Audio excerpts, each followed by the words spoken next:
Bonjour à tous et bienvenue dans votre guide pour développer les skills Alexa. Je m'appelle Benoît et aujourd'hui ce que nous allons voir ensemble, c'est comment fait-on pour gérer la persistance. Imaginez que vous développez une skill de recommandation de restaurant et qu'à un moment donné, un utilisateur vous mentionne qu'il est végétarien. Eh bien, il serait assez bizarre de mentionner le meilleur restaurant de viande disponible à cet utilisateur. De ce fait, les différentes informations qu'un utilisateur peut vous mentionner au sein d'une skill, vous aurez besoin de les persister.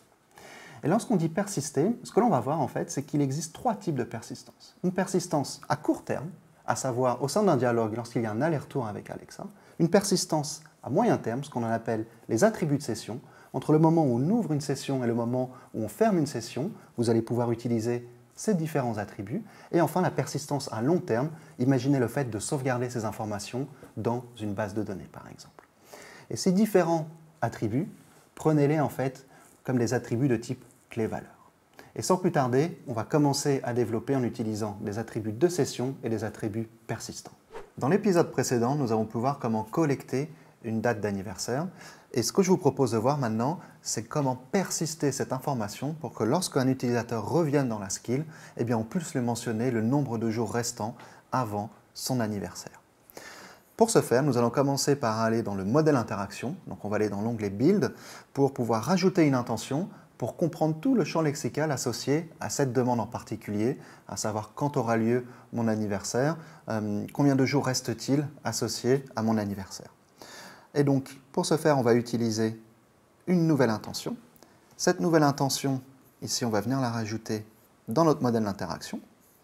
Sur notre modèle d'interaction, ici, hop, on va venir rajouter celle-ci. Et on va la regarder ensemble. Donc ici, c'est une intention qui va s'appeler SayBirthday-Intent. Donc comme vous pouvez le voir, il y a un certain nombre d'utérances, pas de slot ici, simplement des phrases, donc des utérances, qui va permettre à Alexa de comprendre lorsque un utilisateur dit « Quand a lieu mon anniversaire ?» Quand est mon anniversaire? Combien de jours reste-t-il avant mon anniversaire? Eh bien, ce sont des phrases qui correspondent à l'intention SayBirthday-Intent. Nous sauvegardons notre modèle et on build le modèle. Pendant que le modèle est en train d'être buildé, nous allons voir les différentes opérations à faire au point de vue back-end de la skill en allant directement sur l'onglet Code. Sur l'onglet Code, première chose que l'on va faire en fait au point de vue bonne pratique et séparation de concepts, c'est que ici dans les épisodes précédents jusqu'à présent, on a utilisé language strings directement au sein du fichier index.js. Donc ici, ce que l'on va faire, c'est qu'on va séparer en fait l'ensemble de ces clés-valeurs qui sont vraiment liées à la localisation dans un fichier à part que l'on va appeler localisation.js. Donc ce fichier va contenir l'ensemble des clés-valeurs pour toutes les locales que notre skill va supporter. Donc on va venir récupérer ici la version finale et comme vous pouvez le voir ici, ce fichier contient l'ensemble des clés-valeurs pour le français, mais aussi pour d'autres locales, comme par exemple en espagnol et en anglais, mais aussi, point intéressant à noter, si jamais il y a des subtilités entre le français de France et le français du Canada, eh bien, il vous suffit simplement de créer une nouvelle section qui est associée à la locale en particulier, à savoir le français du Canada, là où simplement lorsque vous précisez FR, c'est l'ensemble des chaînes de caractères associées à la langue en particulier. Et lorsqu'on parle de joyeux anniversaire, en français on va dire joyeux anniversaire lorsqu'on est en France, mais au Canada on va dire bonne fête. C'est pourquoi il va y avoir des chaînes de caractères différenciées. Donc on va déjà sauvegarder ce fichier de localisation. Et ensuite, on va voir les différentes modifications qu'on va faire au point de vue fichier index.js. Mais pour ce faire, au lieu de faire toutes les modifications directement les unes après les autres, nous allons prendre le fichier final et revoir les différentes modifications ensemble.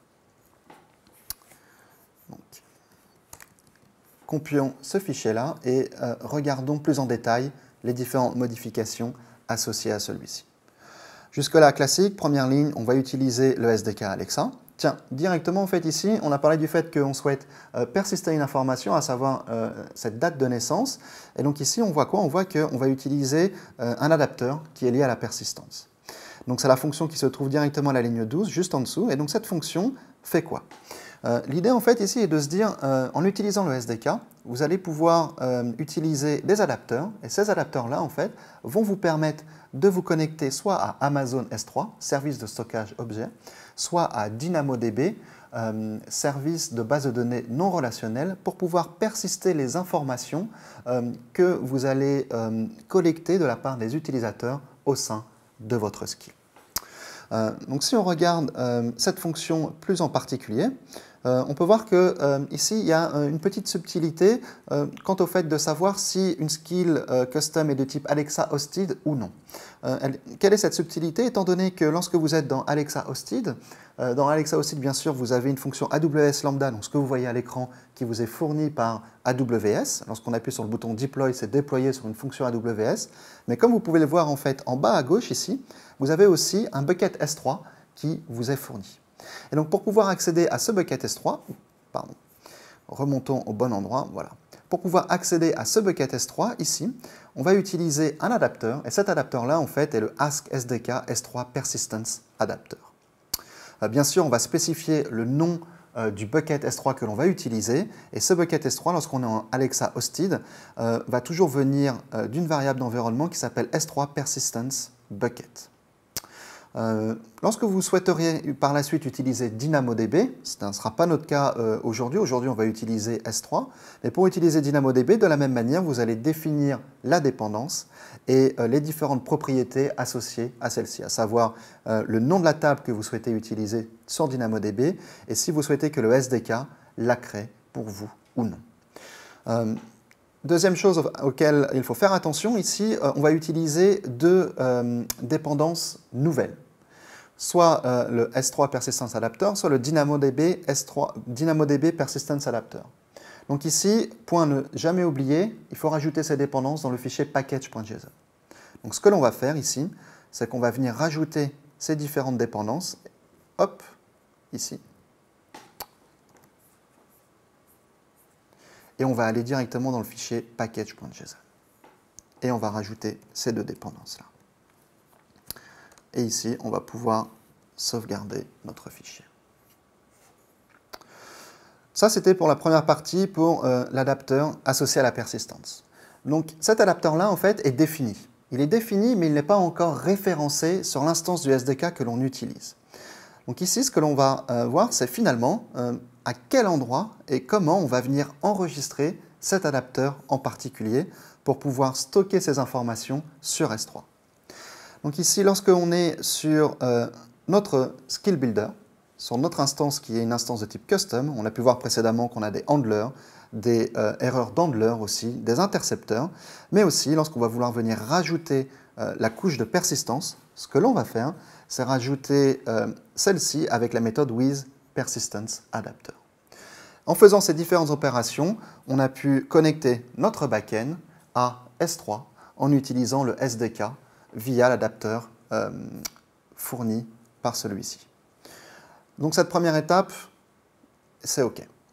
Deuxième étape, c'est de se dire finalement, entre ma couche de persistance, où je souhaite envoyer cette date de naissance, ce fameux 21 octobre 1980, c'est de se dire, est-ce que finalement, je vais aller persister cette information à chaque fois qu'un utilisateur mentionne la date en particulier et venir la récupérer à chaque fois qu'un utilisateur me dit dans combien de jours a lieu mon anniversaire et je vais dupliquer ce code dans différents handlers, ou bien finalement je vais utiliser une autre méthodologie qui est de se dire finalement pendant toute la durée de vie d'une session, ce que je vais faire c'est que au moment où une session démarre, je vais aller regarder en persistance les différentes informations que j'ai sur un utilisateur en particulier. Et à la fin de cette session, ce que je vais faire, c'est les différentes informations qui se trouvent en tant qu'attribut de session, je vais venir les persister en tant qu'attribut persistant, donc venir sauvegarder cette information sur S3. Donc comment on réalise cette opération-là? Donc pour réaliser cette opération-là, on va se concentrer en fait sur deux intercepteurs. Pourquoi les intercepteurs? Parce que comme vous avez pu le voir dans cette logique-là, début de session, on souhaite faire une opération, fin de session, on souhaite faire une opération. Et ceci, c'est vrai, quel que soit le ou les handlers qui sont appelés. Donc ici, on va, au moment où on veut récupérer les informations depuis notre couche de persistance, on va utiliser un intercepteur de requête. Et on va dire, bah, finalement, lorsque une nouvelle session est ouverte par un utilisateur, donc lorsque cette information nous est donnée dans la requête, ce que l'on va faire, c'est qu'on va utiliser directement le gestionnaire d'attributs, donc Attributes Manager, pour lui dire, en fait, va me chercher l'ensemble des attributs persistants qui sont liés à cet utilisateur en particulier. Donc ça veut dire quoi? Tant bien que vous utilisez S3 ou bien DynamoDB, dans les deux cas, vous allez utiliser comme clé l'identifiant de l'utilisateur, à savoir la propriété UserID qui vous est envoyée par la requête Alexa. De cette manière-là, ici, dans Persistent Attribute, on va venir récupérer ces différentes valeurs. Point à bien faire attention ici, typiquement, comme on pouvait le voir précédemment, dans l'intercepteur de localisation, c'est simplement l'intercepteur avec une méthode process, classique. Mais ici, lorsqu'on regarde les intercepteurs pour sauvegarder ou pour venir loader les différents attributs, petite subtilité. La subtilité, en fait, c'est que la méthode n'est pas simplement process, mais c'est une méthode async. C'est une méthode async étant donné que l'opération pour aller venir récupérer les différents attributs persistants est une opération en fait qui est asynchrone. De ce fait, on rend la méthode asynchrone avec async. Et sur cette opération en particulier, pour éviter d'avoir à faire une promesse, ce que l'on va faire, c'est qu'on va faire un await sur attributes.manager.getPersistence.attribute. Ça nous a permis de loader ces attributs. Une fois qu'on a loadé ces attributs, l'idée en fait est de pouvoir les basculer en tant qu'attributs de session. Et donc pour les basculer en tant qu'attributs de session, il suffit simplement de prendre persistent attribute et sur ce persistent attribute de se dire toi gestionnaire d'attributs, attributes manager, tu vas prendre ces attributs et les mettre en tant qu'attributs de session. Donc attributes.manager.setSessionAttributes de persistence attribute. Donc ça c'est au début de la session, on va venir loader ces différents attributs. À la fin de la session, ce que l'on va vouloir faire, c'est de vouloir venir collecter les différents attributs de session et les sauvegarder en base. Donc pour ce faire, on va utiliser un intercepteur de réponse. Et sur cet intercepteur de réponse, on va vouloir l'appeler lorsque la session se termine. Et un paramètre qui est typique lorsque une session se termine, une propriété, pardon, pas un paramètre, mais une propriété qui est typique lorsqu'une session se termine, c'est le should end session. Cette propriété-là, en fait, apparaît dans la réponse JSON qui est envoyée par la skill à Alexa. Et ce paramètre-là, en fait, va permettre à Alexa de savoir si elle doit fermer la session de la skill ou non. Donc c'est pour ça qu'on regarde à la ligne 292 le paramètre « Est-ce que la session est une session qui doit être fermée ?» Première possibilité. Mais deuxième possibilité, finalement, c'est aussi de se dire, et comme on a pu le voir précédemment, un utilisateur peut ne pas répondre à une skill, bien que la session reste ouverte. Lorsqu'un utilisateur ne répond pas à votre skill lorsque la session reste ouverte, vous allez recevoir une requête de la part d'Alexa, et cette requête sera une requête de type SessionEndedRequest. Sur ce type de requête, lorsque vous envoyez une réponse à Alexa, cette réponse-là ne va pas contenir forcément shouldEndSession, donc il faut aussi tester ce type de requête en particulier. Donc une fois qu'on sait qu'une fin de session arrive, ce que l'on fait, c'est on va avoir un compteur pour incrémenter et savoir si c'est un nouvel utilisateur ou bien un utilisateur récurrent de la skill. Et l'ensemble des attributs de session, on va venir les prendre et les mettre en tant qu'attributs persistants. Pour les attributs persistants, faites bien attention en utilisant les méthodes du SDK sur le gestionnaire d'attributs. Donc Attributes Manager, il faut appeler deux méthodes.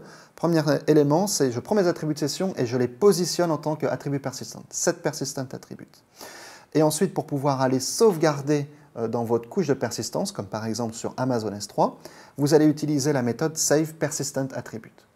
De la même manière, ici, cet intercepteur-là est asynchrone, étant donné que la méthode SavePersistentAttribute va demander à renvoyer une promesse, et donc on veut attendre que cette opération est effectuée avec le await avant de pouvoir continuer la suite des opérations. Donc de cette manière-là, on a pu voir comment loader des informations depuis la base jusqu'à la session, de la session jusqu'à la base. Et maintenant, ce que l'on va voir, c'est comment utiliser ces différentes informations au sein des handlers définis dans notre skill.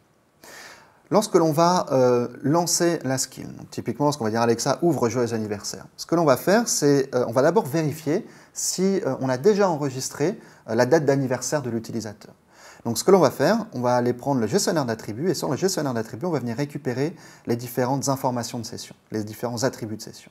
Donc on va venir récupérer le jour, le mois, l'année.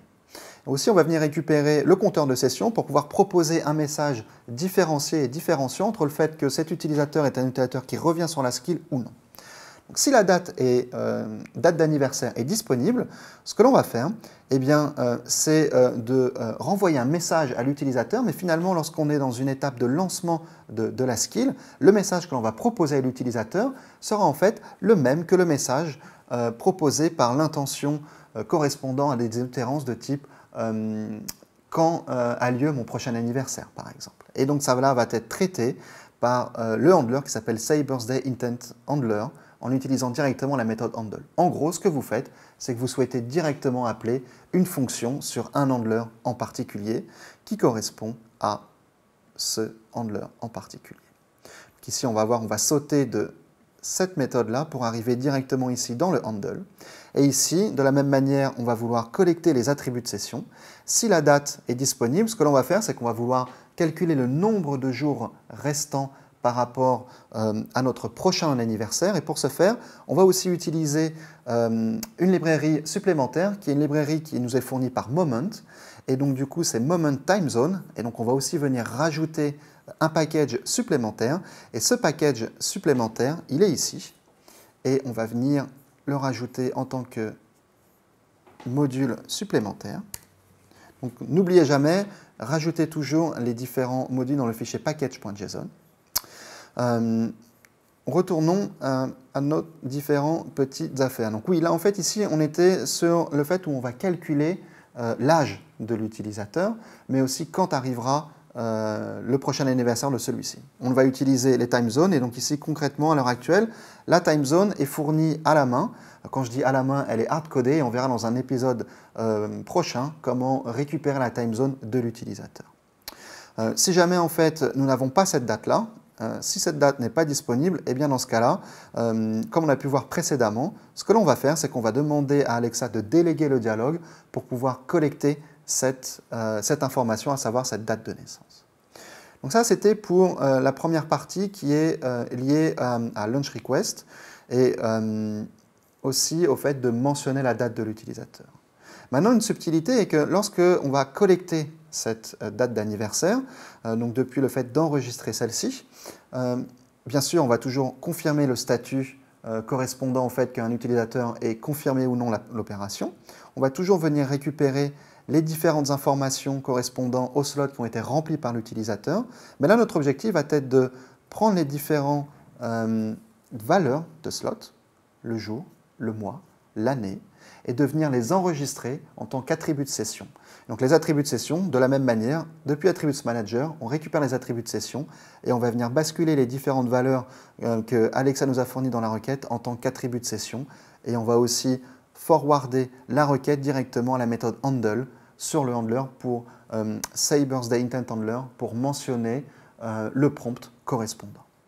Donc là, on va sauvegarder ces différentes modifications et on va les déployer. Et il ne va plus nous rester qu'à tester ces différentes modifications. Rendons-nous dans l'onglet Test. Ouvre Joyeux anniversaire.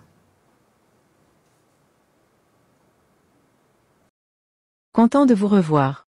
Il me semble que vous ne m'avez pas encore dit votre date de naissance. Dites-moi votre jour de naissance. Le compteur fonctionne bien. Par contre, effectivement, précédemment, nous n'avons pas la capacité de nous rappeler de la date. Donc, la skill nous redemande quelle est notre date de naissance. Le 21 octobre.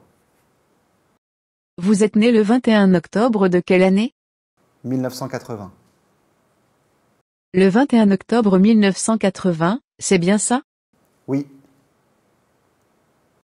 Il vous reste 62 jours avant d'avoir 39 ans.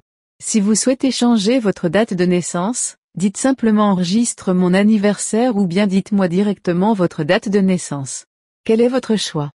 Et là maintenant, on peut voir que notre date de naissance a bien été enregistrée en tant qu'attribut de session dans le JSON output qui est renvoyé à Alexa. Quand on regarde la propriété Session Attribute, dans cet objet, on peut voir que les différents slots, à savoir le mois, l'année, le nom du mois ainsi que le jour, sont bien renvoyés à Alexa en tant qu'attribut de session. Maintenant, imaginez que vous ayez enregistré cette date de naissance, mais que vous souhaitez tester votre skill comme si vous commenciez de zéro et non pas le fait d'avoir des attributs de session qui sont déjà disponibles et par la suite qui iront en tant qu'attributs persistants. Et donc, je vais vous montrer comment faire. Donc ici, déjà, ce que l'on va faire, c'est qu'on va arrêter la session de la skill. Donc on va mentionner stop. Au revoir. Et ensuite ici, on va retourner dans l'onglet code pour pouvoir accéder à notre bucket Amazon S3, là où est persisté l'ensemble des informations qui sont liées à l'utilisateur en utilisant son user ID qui nous servira de clé pour pouvoir supprimer ces informations-là et commencer une interaction avec la skill comme si c'était la première fois que l'on utilisait. Donc ici en bas à gauche, sur Media Storage, on va accéder à notre bucket S3. Donc on clique sur ce lien-là. Et une fois qu'on clique sur ce lien-là, ici vous allez avoir cet espace, donc ce bucket qui est accessible pour vous, soit pour uploader des images que vous pourrez utiliser par la suite dans votre skill. Et lorsqu'il s'agit de la persistance, vous allez remonter directement à la racine de votre bucket en cliquant sur ce lien-là. Et ici, vous allez pouvoir voir en tant qu'objet, ici, la clé correspondant à l'objet correspond au user ID.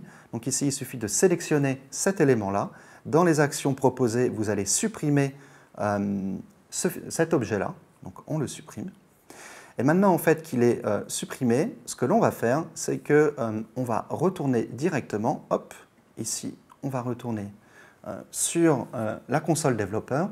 Et sur cette console développeur, on va tester à nouveau notre skill pour vérifier qu'on commence bien un comportement dès le début et en utilisant la date du jour pour s'assurer qu'on ait le message correspondant à un joyeux anniversaire.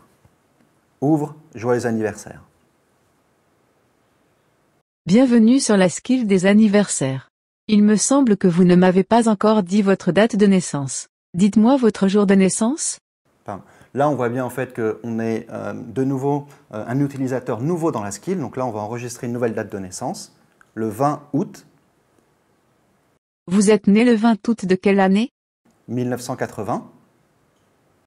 Voulez-vous enregistrer le 20 août 1980 comme votre date de naissance? Oui. Joyeux anniversaire. Aujourd'hui, vous avez 39 ans.